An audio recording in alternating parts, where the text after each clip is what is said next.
कोई दरवाजे से झांक रहा है, कोई विंडो से झांक रहा है। भगवान मथुरा नगरी की गलियों से चलते चलते जाकर कहाँ पहुंचे? एक धोबी के घाट पे पहुंचे और धोबी राजाओं वाले वस्त्र घाट पे धोने जा रहा था। भगवान कन्हैया ने जब देखा राजाओं वाले वस्त्र, कहा ए सखा, अब तो हमें राजाओं वाले वस्त्र मिल गए हैं, चलो यही वस्त्र हम सब पहन के आगे चलते हैं। महाराज जैसे वस्त्र पहनने लगे राजाओं वाले, तो उस धोबी ने फटकार लगाई बड़ी तेजी से, तुम्हारे ऊपर ये राजाओं वाले वस्त्र शोभा नहीं देंगे। महाराज सारे सखा कहते, अरे तुमको पता है ये कौन है? ये हमारे वृंदावन के राजा हैं और तुम कह रहे हो इनके ऊपर ये वस्त्र शोभा नहीं देंगे। भगवान कन्हैया ने अपने सखाओं के कहने पे महाराज एक हन के घूसा लगाया, तो महाराज वो जो धोबी था वहीं पे गिरा, मूर्छित हो गया। भगवान राजाओं वाले वस्त्र लेकर आगे बढ़े महाराज पहनने के लिए। तो महाराज अगर कोई राजाओं वाले वस्त्र पहना ना हो तो क्या जाने। हाँ, रास्ते में एक दर्जी पड़ता है, दर्जी ने उन कपड़ों को ठीक किया और भगवान कन्हैया इत्यादि जितने भी सखा थे सभी ने उन वस्त्रों को पहना, वस्त्रों को पहनकर आगे बढ़े। आगे चलते हुए जा रहे हैं, तभी भगवान को बड़ी अच्छी सी सुगंध आ रही है चंदन की। भगवान ने चारों तरफ देखा, अरे ये इतनी सुंदर चंदन की सुगंध कहाँ से आ रही है? तभी देखा कि कुब्जा अपने हाथ में चंदन की प्याली लिए आ रही है। और वो चंदन कहाँ लेकर जा रही थी? राजा कंस के यहाँ। भगवान ने जब देखा कुब्जा जो 3 जगह से टेढ़ी, जिसे लोग कर महाराज हंसते देखकर, अगर कोई भी उसे कुब्जा को देख लेता है तो महाराज उसे देखकर हंसता, हंसी उड़ाता है। 3 जगह से टेढ़ी, हाथ में चंदन की प्याली लिए चली जा रही है। भगवान ने देखा और कहा कि अरे सुंदरी, ये चंदन कहाँ लिए जा रही हो? कुब्जा ने कहा ये चंदन हम लेके मथुरा जा रहे हैं, कंस के यहाँ। भगवान ने कहा जैसे सुंदरी, तो कुब्जा बड़ी ही खूबसूरत सुंदरी बन गई महाराज। अपने शरीर को देखकर बड़ी प्रसन्न हो रही है। भगवान ने कुब्जा का उद्धार किया। भगवान अपने भक्तों पर हमेशा कृपा करते हैं। सच्चे मन से भगवान के दरबार में जो पहुंच गया, भगवान उसकी हर मनोकामनाओं को पूरी करते हैं। इसलिए कहते हैं महाराज, भगवान की भक्ति बड़ी ही कठिन है। मानो तो बहुत सरल, ना मानो तो बहुत कठिन।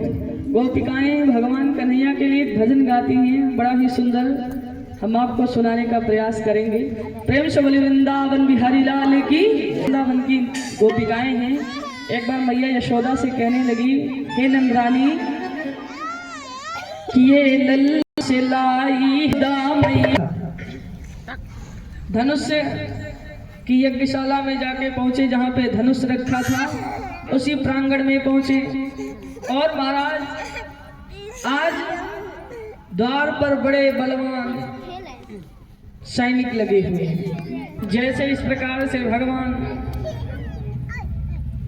बोले तो भगवान कहते, तुम्हें दिखाई नहीं दे रहा है? हम वृंदावन के राजा हैं। सारे सखाओं ने कहा, तुम हमारे राजा को रोकने का प्रयास कर रहे हो।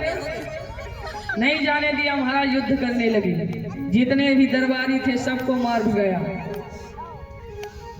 एक भी दरबारी सामने नहीं आए। जितने भी दैत्य थे, जितने भी दरबारी थे, सबको मार भगा दिया महाराज। भगवान पहुंचे, अपने हाथों से धनुष को उठाया और धनुष का खंडन कर दिया। प्रेम से बोले वृंदावन बिहारी लाल की। सारे देवता शंखा ध्वन इत्यादि कर रहे हैं, पुष्पों की बारिश कर रहे हैं। भगवान ने धनुष का खंडन किया, सारे दैत्यों को मार दिया। सारे दैत्यों को मारने के बाद भगवान चल पड़े कहाँ? कंस की ओर। और जब कंस की ओर चले हैं महाराज, तो कंस के द्वार पर जिसके 10,000 हाथियों का बल, कुबलिया पीठ जैसे ऐसा योद्धा अपने द्वार पे पहरेदारी में लगा रखा है। कंस को ये भी पता है जिस दिन इसका वध होगा उसी दिन मेरा समझो काल आया है। भगवान पहुंचे 10,000 हाथियों का बल भगवान से युद्ध करने लगा। भगवान की रास्ता को रोका, भगवान के हाथों से उसका भी वध हो गया। प्रेम से बोले कृष्ण कन्हैया लाल की। भगवान ने जैसे उसका वध किया, भगवान राजा कंस की ओर चल पड़े। और जैसे राजा कंस की ओर चल पड़े महाराज, कंस ने जैसे ही भगवान को देखा जान गया मेरा काल आ रहा है। कंस ने अपने बड़े बड़े योद्धाओं को बुलाने लगा। भगवान कन्हैया कहते अरे मामा जी आपके सारे दरबारी सो रहे हैं, अब कोई नहीं आने वाला है। और जैसे कहा कोई नहीं आने वाला, कंस जान गया कि अब हमें कोई नहीं बचा पाएगा। भगवान से माफी मांगने लगा। भगवान कहते मैं तुझे माफ कर दूं, मेरे गोकुल में तुमने ना जाने कितने छोटे छोटे बच्चों का वध कर दिया, मैं तुझे माफ कर दूं। यमुना जी में विष घोल दिया, ना जाने कितनी गौएं मर गई, मैं तुझे माफ कर दूं। तुमने मेरी बाबा और मैया को इतना दुख दिया, मैं तुझे कदापि नहीं माफ कर सकता हूं। भगवान कंस से युद्ध करने लगे। और जब युद्ध करने लगे महाराज, आज सारे देवता प्रसन्न हैं। क्यों? क्योंकि पृथ्वी से पाप का घड़ा फूटने वाला है, पाप का भार हटने जा रहा है। आज पृथ्वी माँ भी बड़ी प्रसन्न है। कहती हैं क्यों? क्योंकि कंस इतना अत्याचार इस पृथ्वी पर कर रहा था कि एक बार पृथ्वी भी गाय के रूप में प्रकट होकर भगवान से कहती है प्रभु आप कब अवतार लेंगे जिससे इसका वध हो सके। आज पृथ्वी माँ भी बड़ी प्रसन्न है। और भगवान कंस से युद्ध करने लगे। उठा उठा कर भगवान उसे पृथ्वी पर पटकते हैं। और कंस भी अपनी पूरी ताकत लगाता है, भगवान से युद्ध करता है। भगवान ने कंस को उठाया और उठा उठा कर पृथ्वी पर पटका और उसके सीने पर भगवान ने अपने मुक्कों से वार किया और कंस को उठाकर पृथ्वी पर पटक दिया। उसके प्राण निकल गए। प्रेम से बोले कंस मर्दन भगवान की, वृंदावन बिहारी लाल की। कि कितनी ही बार दयानिधि ने हो, कितनी ही बार दयानिधि ने संसार को आके उबार लिया, संसार को आके उबार जी के पास नाना उग्रसेन जी कारागार में बंद हैं। भगवान ने नाना उग्रसेन को कारागार से मुक्त किया और जैसे कारागार से बाहर निकाला और अपने मैया देवकी और बाबा वसुदेव को बंधन से मुक्त किया। मैया देवकी ने जब अपने कन्हैया को देखा, आज हृदय से लगा लिया, खूब लाड प्यार करती हैं। भगवान अपने मैया बाबा से मिलते हैं। मिलने के बाद भगवान ने ब्राह्मणों को बुलाया और ब्राह्मणों को बुलाकर फिर से मथुरा के राजा किसको बना दिया? अपने नाना उग्रसेन राजा उग्रसेन हो गए। प्रेम से बोले वृंदावन बिहारी लाल की जय। और जब मथुरा के राजा उग्रसेन हो गए तो पहले सारे मंदिरों में शंखाधन बजने लगा, घंटी इत्यादि बजने लगी। क्योंकि कंस के अत्याचारों से ना वहां पर कोई हवन कर सकता है, ना कोई पूजा पाठ कर सकता था, ना कोई शंख बजा सकता था, ना कोई घंटी बजा सकता था, ना कोई मस्तक पे टीका लगा सकता था महाराज। लेकिन जब कंस का वध हो गया, सारे मंदिरों में शंखाधन इत्यादि होने लगे, आरती होने लगी, पूजा पाठ होने लगा, हवन इत्यादि होने लगा। गरीब ब्राह्मणों के सेवा की जा रही है। गौशाला में सारी गौएं चारा इत्यादि पाने लगी महाराज। सारे संतों की सेवा होने लगी। खूब चारों तरफ से जय जयकार हो रहे महाराज। मथुरा के राजा उग्रसेन हैं और मथुरा का पूरा कारोबार भगवान संभाल लिए।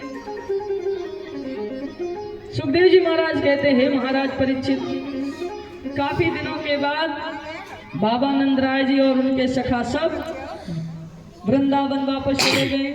लेकिन भगवान कन्हैया के ऊपर बड़ी जिम्मेदारी आ गई। क्यों? क्योंकि मथुरा के राजा उग्रसेन हैं और भगवान कन्हैया पूरा कारोबार वहां का संभाले हुए हैं। जब चले गए तो भगवान कन्हैया धीरे धीरे करके जब समय बीता, एक बार भगवान कन्हैया बैठे थे तो भगवान मथुरा से, और जब उद्धव जी का आगमन हो गया, उद्धव जी को अपने ज्ञान पे महाराज बड़ा घमंड। उद्धव जी ने देखा कि कान्हा के नेत्र से आंसू बह रहे हैं। उद्धव जी ने जाकर कहा, हे कन्हैया, तुम क्यों रो रहे हो? तुम्हारे आंखों से आंसू क्यों बह रहे हैं? भगवान कहते हैं, मैं नहीं रो रहा हूँ, गोपिकाएं मुझे याद कर करके रो रही हैं, इसलिए मेरे आंखों से आंसू बह रहे हैं। भगवान से उद्धव कहते हैं, उद्धव जी ने कहा, प्रभु क्या गोपिकाओं को ज्ञान नहीं? गोपिकाएं जैसे भगवान ने सुना गोपिकाओं का नाम, वैसे ही भगवान ने कहा, उद्धव गोपिकाएं तो गंवारन है, गोपिकाओं के अंदर ज्ञान कहाँ? भगवान जान गए इसी बहाने उद्धव जी को बड़ा ज्ञान है, सारे वेद पुराण उपनिषदों का ज्ञान है। लेकिन महाराज चाहे जितना ज्ञान हो, अगर जिसके अंदर प्रेम का ज्ञान नहीं, तो प्रेम के ज्ञान के आगे नहीं ज्ञान नहीं है, तो सारा ज्ञान फीका है महाराज।